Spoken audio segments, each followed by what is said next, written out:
Welcome to Tech Bytes and News, your daily roundup of articles featured in Hacker News.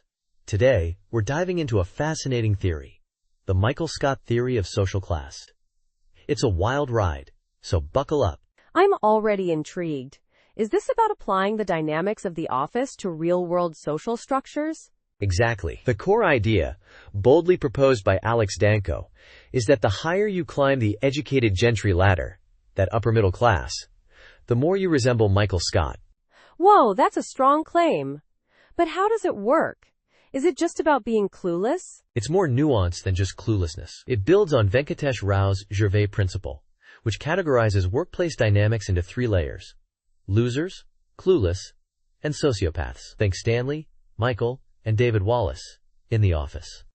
I see. So Michael represents the clueless middle management.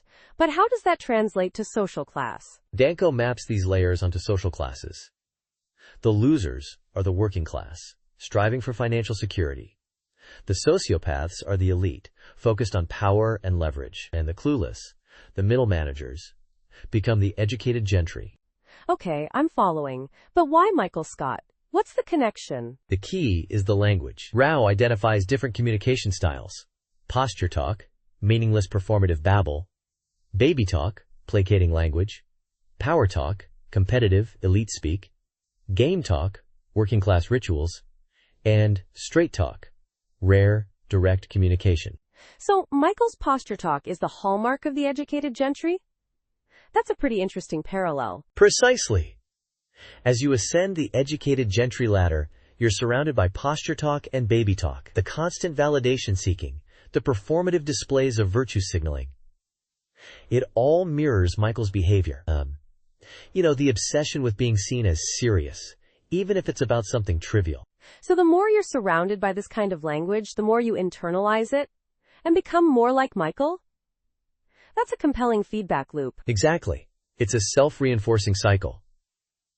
The article gives examples: farmers market banter, academia banter, even blue checkmark Twitter, all forms of posture talk, designed to reinforce a sense of belonging and importance within that specific social circle. But isn't this a bit of a caricature? Are all members of the educated gentry just like Michael Scott? Well, it's a provocative theory, not a definitive statement. It's more about highlighting a trend, a tendency towards performative behavior and detachment from broader realities. It's a satirical lens through which to examine certain aspects of upper middle class culture.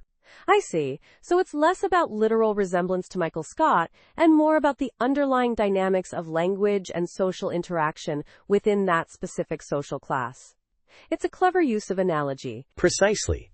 It's a thought-provoking analysis of social dynamics, using the familiar framework of The Office to make a complex idea more accessible and engaging. And that's why it's such a compelling read.